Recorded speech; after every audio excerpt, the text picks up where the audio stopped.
I specialize a little more in minimally invasive gynecologic surgery, robotic, laparoscopic. My talk today is the sexus, nexus, and plexus of menopause.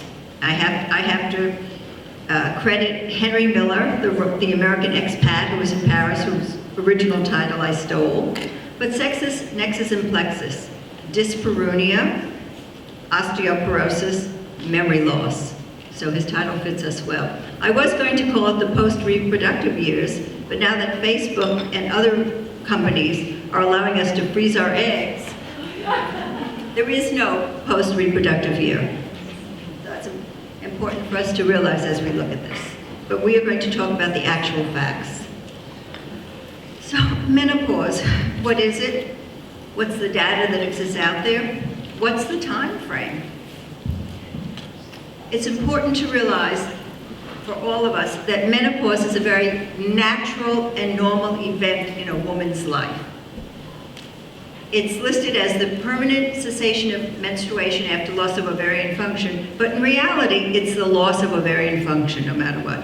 That strongly affects any of our tissues that have estrogen receptors in it. Average age of menopause in this country is 51.3 years.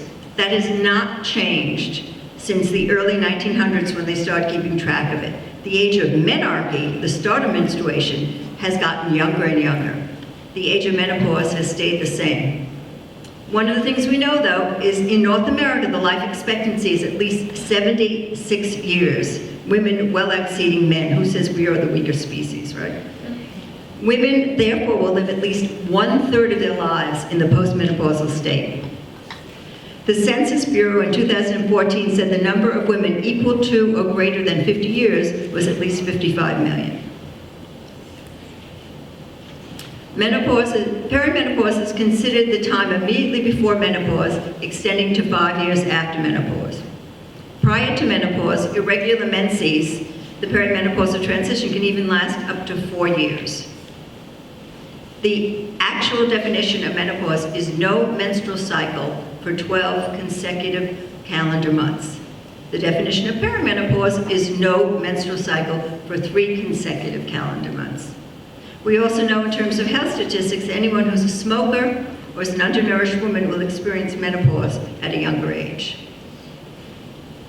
So physiologically, what happens to our bodies? Estrogen production, which is mainly coming from our ovaries, decreases. We have the occurrence of symptoms, and even an enhancement of certain risk factors. The most frequent reason patients usually come to us about menopause is vasomotor, hot flashes. Happens in the hypothalamus of the brain. We also, incontinence is another big symptom, urogenic related. We know anatomically, when you look at it, and I'm not looking at it through a little camera that you swallow as a pill, because we know we can't see the uterus that way, in spite of Idaho congressmen. We have a smaller uterus, a smaller cervix. We actually get an adolescent ratio with a slightly larger cervix to uterus ratio, which is not true during our reproductive years. A really important factor for us in terms of health, the squamous-columnar junction, the transition zone of the cervix, migrates up into the cervix. So when we're premenarcheal, that transition zone is up in the cervix. During our reproductive years, that migrates out, and Pap smear is the test that samples that transition zone. And that's our screening test for cervical cancer. So now my postmenopausal woman, I cannot sample her as well, or screen her for a possible risk of cervical cancer. We also see a contraction of the cervical glands. The most frequent reason, oops, did we go backwards?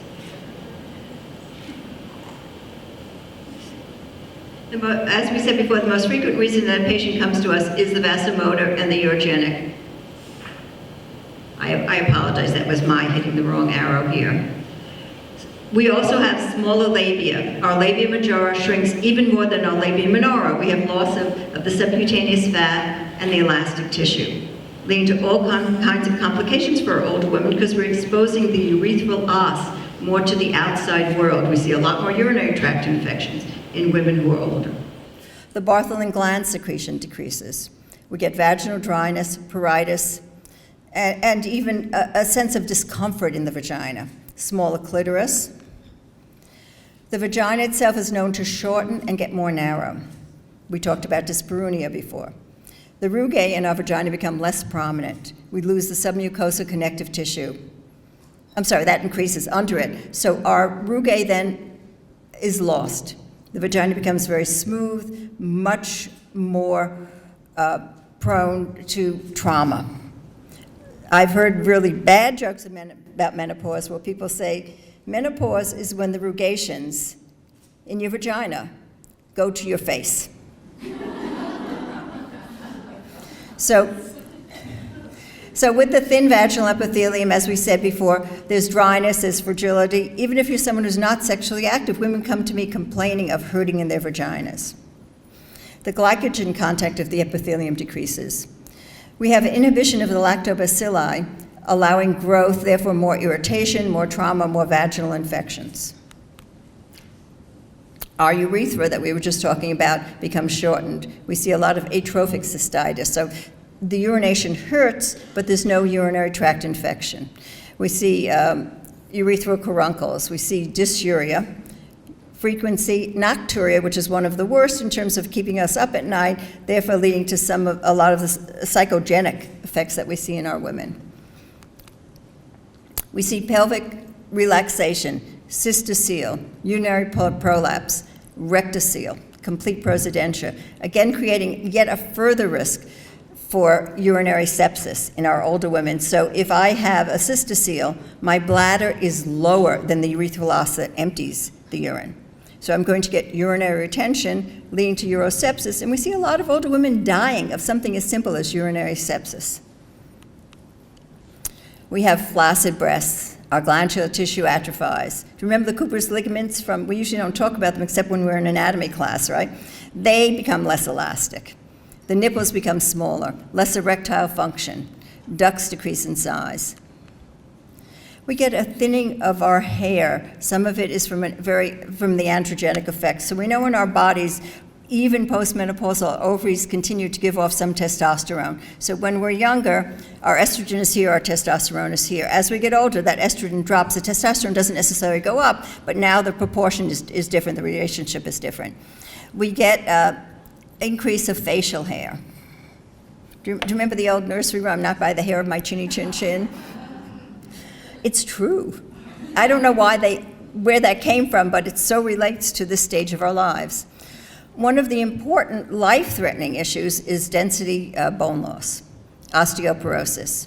So the microscopic architecture of the bone, the trabecular bone, thins, and the cortical bone doesn't have the structure. So I look at it as the matrix on a bridge that supports the bridge. And when we lose that, the bridge will collapse. We also, interestingly, have a change in fat to muscle ratio. Sarah and Mark mentioned yesterday about the sarcopenia. So our body, at whatever weight we're at, whatever food we're taking in, wants to build fat more than it wants to build muscle. We have to work 10 times as much to keep that muscle there and not have sarcopenia. Really important in terms of the stability of a woman, not just osteoporosis, but sarcopenia, because we know a lot of women will die from falling, fracturing. It leads to all kinds of morbidity and mortality. Thinning, what's it going backwards? Sorry. I'm great at surgery, but I'm not good at technical stuff. I apologize. So, depression, really important in the older women. Is it from the physiologic changes? Is it someone just being afraid to get old? There's a mix of all of it. But we know that women have a twofold greater risk than men of developing depression as they get older. Interestingly, for those who have both depression and hot flashes, it's actually depression that precedes the hot flashes in a lot of these women, something that we as physicians who are taking care of women need to keep in mind. Cognitive function changes. We have a worsening of verbal memory. Some of it's from sleep deprivation, and some of it are from other changes that we haven't fully elucidated yet as to why this happens in women, but we know it does happen. Our sleep deprivation can lead to fatigue, headaches, depression, nervousness, insomnia, inability to concentrate, even formication. Do you all know what formication is? Yeah, okay.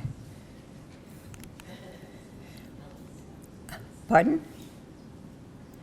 Most menopausal women, or a good percentage, at least 50%, remain sexually active. There's some literature out there, they haven't done large clinical trials on it, that if a woman can have 2 to 3 orgasms a week, she potentially will live 5 years longer. Important to be sexually active. But dyspareunia comes up, can be relieved by vaginal estrogen or use of vaginal lubricants. There's also a decrease in the intensity and duration of sexual response. Libido goes down. So we know, well, it takes us longer to achieve an orgasm. Unfortunately, a lot of our partners, if they're age appropriate and opposite sex, lack the ability. So, one of the treatments that's been looked at for many years, a lot of controversial studies, is hormone therapy. The controversy blew up in July 2002 with the WHI study. This was the Women's Health Initiative out of Boston. Nurse practitioners did the study. The facts that the study showed is hormone therapy is a risk for myocardial infarction, venous thromboembolism, gallbladder disease, stroke, urinary incontinence, dementia, breast cancer, and lung cancer. There's actually a part of the study that shows it decreases our risk, obviously, of osteoporosis and decreases our risk of colon cancer. So immediately, as soon as that WHI study came out, there were a number of people who really questioned the study. One of the biggest was Leon Spiroff at OHSU, who found a lot of fault in the study. We know, when we look at it, one of the biggest problems of the study is they had to have women who no longer had menopausal symptoms. So they were at least 10 to 20 years past menopause.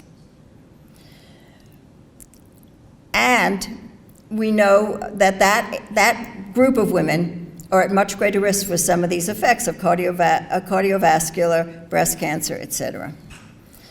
So the biggest problem with the study, though, was that as soon as the study came out, I didn't even have it in my mail yet, the news media 24/7 was saying, hormone therapy, it's killing our women. Around the clock, 24/7, for at least a week. Interestingly, the news media never saw the part of the study that came out 6 months later that said estrogen alone probably decreases risk of breast cancer. We never heard about anything about that in the news media unless you search the journals. So as we look at this and reanalyze what's gone on in terms of the quality of the study,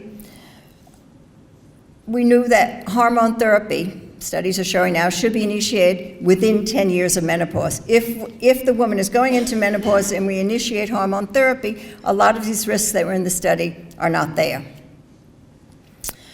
Some of the studies since then have shown that the hormone therapy risks are actually few and the benefits greater than the risks. So we know, though, if it's initiated for women in their 60s or 70s, well past menopause, the reverse is also true. Hormone therapy has been shown to be the best treatment for menopausal vasomotor symptoms and for preventing osteoporosis. There are some studies out now indicating that hormone therapy may actually offer cardiovascular benefits for the younger women. They still need to do larger clinical trials on that, but there's a lot of evidence coming out now. For one thing, we know estrogen stabilizes the endothelium, so it would make more sense that it probably would help decrease your risk in the younger woman. Hormone discontinuation was associated with recurrent vasomotor symptoms in approximately 50% of women. I don't have the percentages for the increase in osteoporosis, but the literature is out there. So let's look at the actual facts that the study said, and not what the news media taught a lot of our people, a lot of our doctors, what is so wrong. And unfortunately, a lot of doctors just read the news media and immediately cold turkeyed their patients, not realizing that if they took them instantly off of estrogen, they were actually creating a greater risk for DVTs because they were destabilizing that endothelium. So what the study said is with estrogen and progesterone, hormone therapy, there was a 25% increase in breast cancer. The actual data, if you look at the study at all, and the study had power, 10,000 women. You know, we look at the power of numbers when we look at studies. So there was an increase in 38 women for breast cancer out of the 10,000, those women who are on hormone therapy. But there was also an increase in those women who were on placebo, 30 of them. So if we look at the actual statistics, we had 8 more breast cancers per 10,000 women. In the math that I learned, that's 0.08%, less than 0.1% increase. And this is in these 10 to 20 years out of menopause. We also know that the breast cancer risk with hormone therapy is less of a risk for our patients than the woman who drinks a lot of alcohol. She allows herself to become obese in menopause and doesn't exercise at least 3 times a week. Those women have a greater risk of breast cancer than those women who are on hormone therapy. So let's keep all of our health information in line with reality. There are complications from hormone therapy. If we give estrogen alone with a patient with an intact uterus, we know that the carcinoma can develop, endometrial carcinoma. But we also know that that carcinoma is actually a low grade, well differentiated, meaning that for the majority of those women, hysterectomy is the cure, period. No adjuvant treatment. We also, some of the literature is showing that the mortality rate of those people who develop endometrial cancer on hormone therapy actually do better than those women on no hormone therapy who develop endometrial cancer. Statistics on breast cancer: 1 in 8 women in the United States will develop breast cancer.